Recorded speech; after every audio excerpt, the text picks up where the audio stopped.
Okay, so that video I put up yesterday um, is a video I found that I recorded 2 years ago. It was in this room here, and I had a flashlight, I don't know what it was. I do know that this house is really old, and I have had plenty of experiences of shadows and stuff in the corner of my eye, thinking that my eyes are playing tricks on me. But I don't know.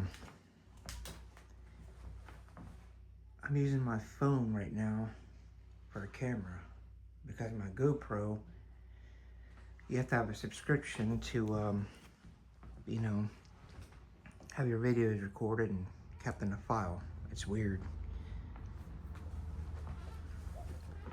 And I don't really like how the GoPro looks. I think the phone does way better.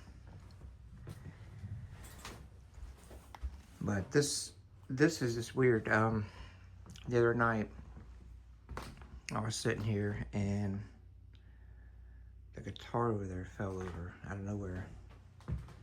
I'm like, okay. And the cats are down in the back room there. I keep them back there at night because they can tear up some stuff. They're not even really my cats. They're my wife's. That me and her were separated. I know this is kind of a different kind of video, but I'm doing a little better. On some medication to kind of help me with my depression. And, the channel is, I started it as an electronics channel, but then again, I thought, you know what, I should do a vlog too with it, because I know a lot of you do this, and I appreciate it. I'm gonna sit down for a second so I'm not making you guys dizzy. But yeah,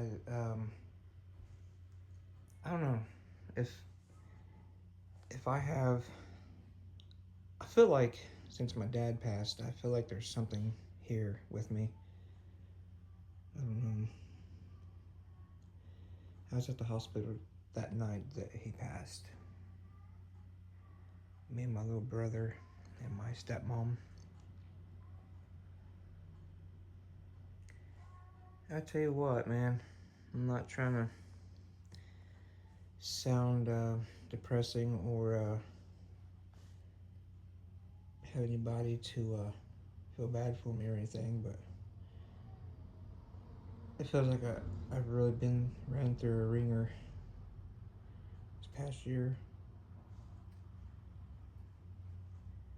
And I'm trying to climb, I'm trying to get out of this rut. And I didn't realize depression and all this anxiety and all this crap is really, it's a life changer. And it all started even before my cancer diagnosis. It all started when my best friend killed himself. I don't think I really have talked too much about it, but it was a really good friend of mine. He had a stroke, and I was one of his first persons to call me, first people to call. He called me and left a message, and I got it, and it didn't sound like him. I was like, what in the world? And he said, get over here, So I got in my car, went over to his house. Couldn't get him to come to the door. Went to his room and knocked on his window, and I can hear him. So then he told me, come on in. So I went on in, and he had had a stroke. He can barely walk, so ambulance was called and got him to the hospital. He was there for about a week. They were getting him shots in his stomach, and went up there and visited him every day. He got to doing a little better. I picked him up and brought him home. And this guy, he was a guitar player. He cried and said, "I don't think I can ever play my guitar again." That's what he was thinking in his mind, but he thought he was going to be paralyzed the rest of his life. And I think deep down he was scared, about it happening again. But I kept telling him, "Dude, you're going to be okay, man. Look at you. You come this far." He was actually doing better. He was actually improving. But he kept thinking he wasn't. And I said, "Yeah, you are." I didn't really want to leave him there at his house. I wish I could have brought him over here, but my wife at the time did not agree to that. So I couldn't bring him over here.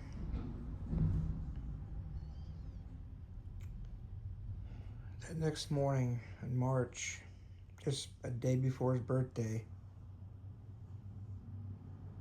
I went over, I was bringing him some breakfast, and I walked in because he allowed me to come into the house, and I was yelling, "Hey, I got you some breakfast.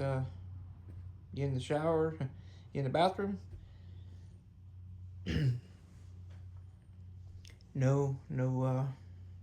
No sound of him. And my heart dropped. I thought, uh-oh. I walked back to his back bedroom, and he was collapsed halfway on his bed and on his table. I thought he had another stroke. And I grabbed on his arm, and he was cold. No pulse.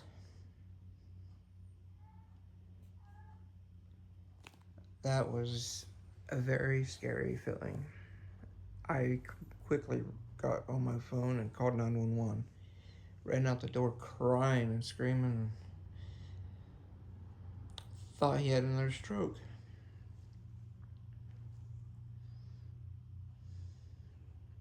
Paramedics and police came. Well, it was the paramedics first, and then they asked me if I was okay. I was breaking down, crying, and they got me in an ambulance, and I asked, "Did he have another stroke?" And they just looked at me, didn't answer it.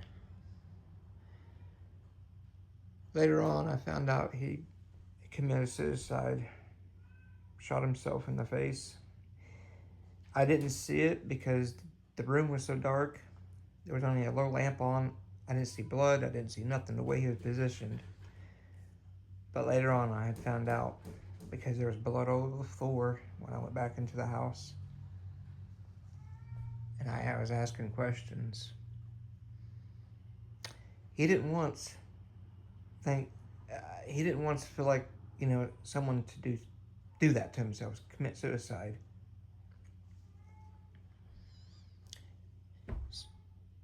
This is something I just thought I'd share with you guys. If any of you have experienced something like this, you know how that feels. I gotta let them cats out. They're tearing my door up. It's something that I wanted to share a little bit. So, and I've always was camera shy, but I come out of my shell. Hopefully, I can get myself together and start working on some stuff. I don't know if I ever showed you this on the channel, but that was my dad's. I want to fix that up. See if I still haven't plugged it in to see if it even works any. I just repaired this side right here because it was coming apart. I put a screw in it because this nail was really messed up. Put some wood glue in there, but I don't know if it held. But yeah, you guys take care. Love and peace.